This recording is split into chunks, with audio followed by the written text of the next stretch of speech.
So dito nga po mga kalingap mga ka-EDC, pamilya ni Viancy may monthly allowance. Gaano ito katotoo? So yan po yung ating pag-uusapan po mamaya mga kalingap mga ka-EDC. Pero bago po natin ipagpatuloy ang video ito sa mga bago pa lang po sa ating munting channel, huwag po natin kalimutang suportahan ang ama ng Kalingap Kuya Val Santos Matubang at Kalingap Rab. At paunawa panoorin po muna ang full video bago mag-comment para malaman ang nilalaman nito. So dito nga po mga kalingap mga ka-EDC, meron nga po kasi nga isang kumakalat po ngayon na komento na kung saan gamit nga po ang pangalan po ng nanay po ni Viancy. At ito po mga kalingap mga ka-EDC, basahin po muna natin itong kumakalat na comment na ito, kung saan sinasabi nga po niya dito na meron nga daw po silang natatanggap na monthly allowance. At ito po mga kalingap mga ka-EDC, basahin po muna natin bago po natin ipagpatuloy yung ating reaction nga po patungkol po dito.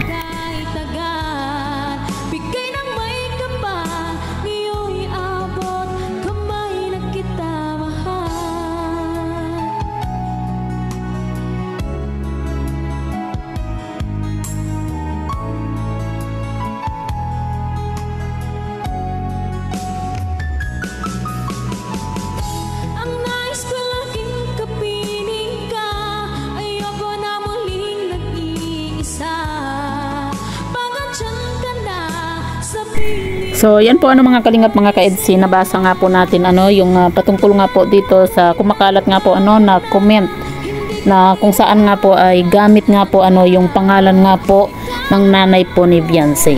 Pero yun nga po mga kalingap mga ka-EDC, yung account na po na yan ay fake account po yan at hindi po yan yung mismong nanay po ni Viancy. Kaya talagang kumaga sinasadya po nila na gumawa po ng fake account at ginagamit pa po nila ang pangalan po ng nanay ni Viancy para po talagang masira po ang EDC at ang pamilya po ni Viancy. Kaya sana sa mga nakakabasa po nitong nagpost na ito, sana wag po tayong maniwala na ito po yung nanay po ni Viancy, kasi sa panahon po ngayon mga kalingap mga ka-EDC, pwede na pong gumawa po ng fake account kahit gaano po yan kadami na fake account, pwede po ngayon. Kaya wag po tayong basta-basta po naniniwala sa mga ganitong lumalabas po, lalo na at ginagamit din po nila yung pangalan po, picture ng pamilya po ni Viancy. At patungkol po dito mga kalingap mga ka-EDC, sa post na po na ito ay nag-comment na po yung magulang po ni Viancy. At yun nga po sabi nga po niya, wag nga daw pong maniwala dito sa balitang ito dahil nga po fake account po yan. Grabe mga kalingap mga ka-EDC, talagang gumawa pa po sila ng fake account para sirain po yung magandang imahe po ng pamilya po ni Viancy. Alam naman po natin mga kalingap mga ka-EDC na hindi po yan magagawa po ng pamilya po ni Viancy na tumanggap or yun tawag dito, yung mag-bypass sa kalingap. Kasi noon pa man po nung merong gustong mag-direct nga po dito kina Viancy, hindi po pumayag po yung magulang po ni Viancy na mag-direct po yung sponsor po sa kanila. Gusto po nila dumadaan po lagi kay Kalingap Rab.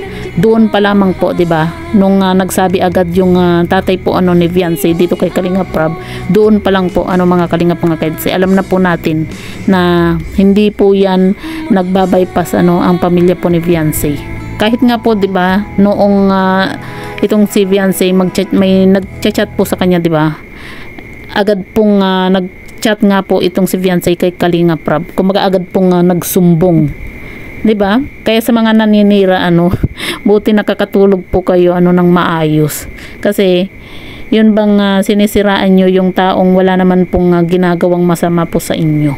Grabe yung mga taong ganito na kaya nilang manira po ng ibang tao para lang sa kaligayahan po nila. 'Di ba? Ito yung mga taong malaki yung inggit sa sarili, sa mga katawan po nila, yung mga taong hindi masaya sa buhay. Kaya pag dumaan po sa inyo mga kalingap mga ka-EDC yung post na ito, wag po kayong maniniwala na nanay po ni Viancy ito, kasi fake account po yan. Kaya nga po kung mapapansin po natin, kapag binubuksan mo po itong account na yan ay kumbaga nakalock po siya yung profile. Ibig sabihin talagang nagtatago po siya ano sa likod. Hindi kumbaga halatang halata ano na gumawa po ng fake account para lang po masira ano ang pamilya po ni Viancy. So yan po ano mga kalingap mga kaedsi, ano po yung masasabi nga po ninyo ano patungkol po dito, i-comment nyo lang po sa ibaba at babasahin po natin isa-isa.